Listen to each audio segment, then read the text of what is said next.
Welcome back to Hermiting with Holly and Susan. And Holly's got another question for us this time. Because I did like homework this time. She did homework this time. Thank you. Mainly I'm that student that makes Susan do all the homework. So I appreciate you. So Susan, the question is, what is the first book that made you cry? I'm not talking just like a tear. I'm talking like cry. So, you want me to go first, or you want to go first? I think I'll go first. I think it probably was Charlotte's Web. I'm going to guess it was Charlotte's Web. It was Charlotte's Web or Where the Red Fern Grows. And I'm pretty sure I probably read Charlotte's Web first. But both of those. And while I found that sad, I know I did not cry. I'm not someone who cries a lot. I've got a couple books I wrote that there's scenes that make me cry, and it's ridiculous. I own it. It's like I know how it ends. It's all happy every time. But the first book that actually made me cry, I can even tell you where I was when I read the scene. I was on the school bus on the way from my house to Wattsburg Middle School. Yay, Wattsburg. And I was reading The Lord of the Rings for the first time. And when Gandalf died, I ugly cried. So I was that geeky girl on the bus who's reading a book, snorting boogers at like 7 a.m. It was awful. And it was so embarrassing. And yet I was heartbroken because I hadn't got to the part where, not to give anything up, he's not really dead. Yeah. So I thought he was gone, and I loved his character so much. And so that was the first like ugly cry I did. So, yeah, no. And again, I love that power of books. And I think I've told the story before, but when I was a teacher, and I think it was when I was teaching fourth grade, I read aloud Robin Hood to the kids, right? And I remember the first time doing this. And I am that person when I get very emotional, before I start to cry, I do literally get a lump in my throat, right? And it becomes very difficult to speak. And so I am reading Robin Hood at the end where he dies in Little John's arms. He shoots the arrow out the window and says, "Bury me where the arrow lands." And I'm reading this, and I'm like, my throat is getting tighter, and I'm just having such a difficult time because, the kids and I have been with Robin and Little John all on this journey, and now we get to hear, and I'm like, and then I look down at my class on the rug at my feet, and about half of them were in tears, and I was like, I got you. You now know the power of books, of story. So, the Minions and I have spent this summer reading in the afternoon when we take rest, and started the Ramonas again. And I wasn't sure how Ramona would go over with boys, but she's so bad they love her.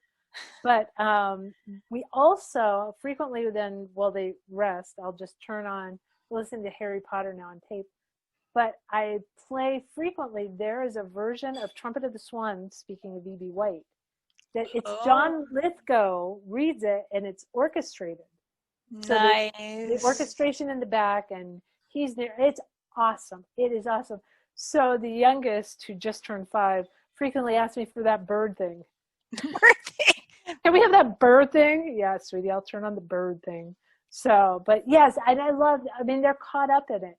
And I don't know how often they get to the end, because most of the time the 2 younger ones at least fall asleep. But it's that gift, giving that gift of story, and just that love of reading, I think is one of the best things I ever did for my kids. And now to have other kids, I went to, and I think I might have told this story, to the doctor's office last year.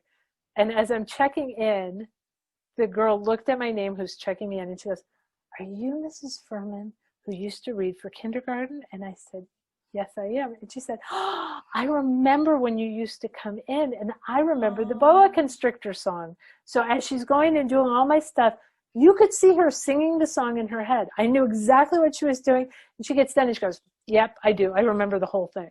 Aww. And I'm just like, oh, and I just smacked it. So if I made a bad sound, I'm sorry. I was so touched. It was just like to have given that gift to somebody else, like dumb. And I love singing for kindergartners. I will do every day of the week, because You do not have to be the Good. world's best That's singer. right. You Exactly. just have to know good songs. And I happen to know a lot of good songs. So, There you go. and Yeah. by the way, the Minions and I have taken to, speaking of good songs, we're still big fans of Hamilton. It's still a thing. We've watched it on Disney a couple times. So we've been talking about wearing masks and social distancing and practicing. We've gone to the zoo and had to keep our mask on the whole time, just trying to get them ready to go back to school. So our Mhm. song is, I'm now going to sing for all of you, so be forgiving.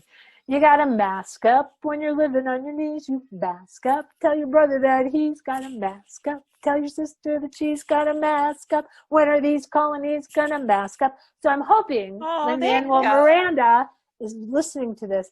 I would like to see him do a version of this and release it because I feel it would I be think you wonderful. should to help, And promote. Lynn, if you give me a shout, I'd be happy to come do backup with you. There I you think I'm gonna tag him in the bottom of this There one. you go. All right. Well, okay. How All right. about you folks out there? Do you remember the first book that made you Do you cry? remember the original question at the beginning of this See, video? I remembered. You did. I'm a good teacher. I know how to circle back. I know how to circle I'm back. very good at circling. I don't know if you all have noticed, I hardly ever go in a straight line anywhere. Yes. So tell us down in the comments what the first book was that made you cry. We'll see you next time. Have a good one, everybody. Bye bye.